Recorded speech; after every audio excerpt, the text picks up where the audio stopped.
Bonjour, c'est Kwame et bienvenue à nouveau dans cette introduction gratuite de la formation Un chant, un but. Notre objectif, c'est de faire des disciples de Jésus-Christ partout et notre source principale d'inspiration et de ressources sont les enseignements du Seigneur Jésus et des apôtres, comme on peut le trouver dans le Nouveau Testament. La dernière fois, nous avons regardé à Jean, chapitre 4, pour parler de la personne de paix. La personne de paix est très importante dans le fait de répandre l'Évangile. Aujourd'hui, nous regardons au sujet former des églises avec un modèle en 3 parties. Référez-vous à votre document PDF pour pouvoir suivre ce modèle. Ce sujet a un rapport avec la compétence numéro 5 qui parlait de faire des disciples en groupe. Dans cette 5e compétence qui est de faire des disciples en groupe, nous référons à le modèle à 3 étapes. Premièrement, regarder en arrière. Deuxièmement, regarder en haut et ensuite regarder de l'avant. Faire des disciples en groupe, c'est le début du processus de monter une église. Donc nous utilisons ce même modèle des 3 parties, mais on va un peu plus loin. Ce modèle des réunions, de comment l'église se réunit, peut être trouvé dans votre document PDF dans le tableau qui est mentionné. Nous vous encourageons donc à vous référer à ce document PDF pour y voir les exemples. L'idée clé là, c'est d'avoir un modèle simple que les groupes de disciples peuvent suivre afin de devenir une église et que ces églises à leur tour se multiplient rapidement. Ce modèle des églises simples ne veut pas dire que parce que c'est simple, c'est un modèle de sous-catégorie ou qui n'est pas important, mais nous voulons simplement dire que c'est facile. Mais nous pouvons quand même avoir dans ce modèle toutes les caractéristiques de l'église selon ce que nous voyons dans le Nouveau Testament. Comment donc savoir si un groupe de disciples est devenu une église saine? Le but pour chaque église, c'est de devenir spirituellement saine, afin de reproduire ce modèle que nous voyons dans le Nouveau Testament, un modèle sain.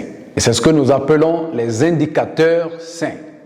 Nous pouvons donc trouver ces indicateurs d'église saine dans Actes chapitre 2 à partir du verset 37 jusqu'à la fin. Que toute la maison d'Israël sache donc avec certitude que Dieu a fait Seigneur et Christ, ce Jésus que vous avez crucifié.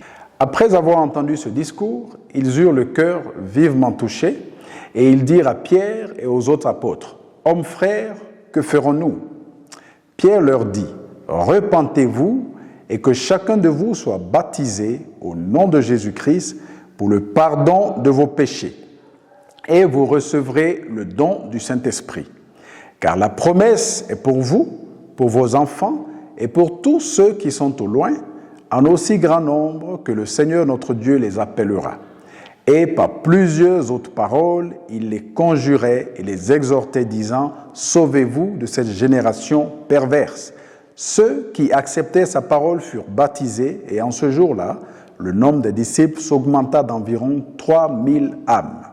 Ils persévéraient dans l'enseignement des apôtres, dans la communion fraternelle, dans la fraction du pain et dans les prières. Ici donc, nous voyons que les gens ont cru et étaient baptisés immédiatement. L'indicateur ici, c'est le baptême. Nous voyons aussi que dans l'Église, il y avait des responsables ou des leaders. Au début, c'était donc les apôtres, mais plus tard, nous voyons clairement que d'autres responsables et leaders ont été levés. Donc, avoir des responsables et des leaders, c'est un indicateur important aussi. Ensuite, dans le verset 42, nous voyons 4 indicateurs. Ils ont persévéré dans l'enseignement des apôtres. C'est donc les enseignements que Jésus-Christ a donnés et qu'on peut les trouver dans la Bible aujourd'hui. On voit aussi la communion fraternelle. On voit aussi la fraction du pain. Et finalement, on voit les prières. Continuons à présent au verset 43. La crainte s'empara de chacun et il se faisait beaucoup de prodiges et de miracles par les apôtres. Donc il y a eu beaucoup de miracles et des signes au travers des apôtres. C'est une preuve de l'œuvre du Saint-Esprit. On voit donc que l'action du Saint-Esprit était donc un indicateur important dans l'église de Jérusalem. Tous ceux qui croyaient étaient dans le même lieu et ils avaient tout en commun. Ils vendaient leurs propriétés et leurs biens et ils en partageaient le produit entre tous selon les besoins de chacun. Ici, nous voyons qu'ils étaient tous ensemble et ils ont pris soin des croyants qui étaient dans le besoin. Les deux indicateurs qu'on voit ici, c'est qu'ils étaient en communion fraternelle et ils se donnaient les choses des uns aux autres. Et donner, ça peut inclure aussi des finances qu'on donne. Donc nous voyons ici l'importance de la communion fraternelle et de la générosité de donner dans l'Église primitive. Ils étaient chaque jour tous ensemble, assidus au temple. Ils rompaient le pain dans les maisons et prenaient leur nourriture avec joie et simplicité de cœur. Nous voyons ici l'importance de rompre le pain et ils ont fait ceci tous les jours dans leur maison, louant Dieu et trouvant grâce auprès de tout le peuple. Et le Seigneur ajoutait chaque jour à l'Église ceux qui étaient sauvés. Louer Dieu faisait partie de leur vie de prière. Et le Seigneur ajoutait des nouveaux croyants à l'assemblée tous les jours. Ceci indique qu'ils partageaient l'Évangile.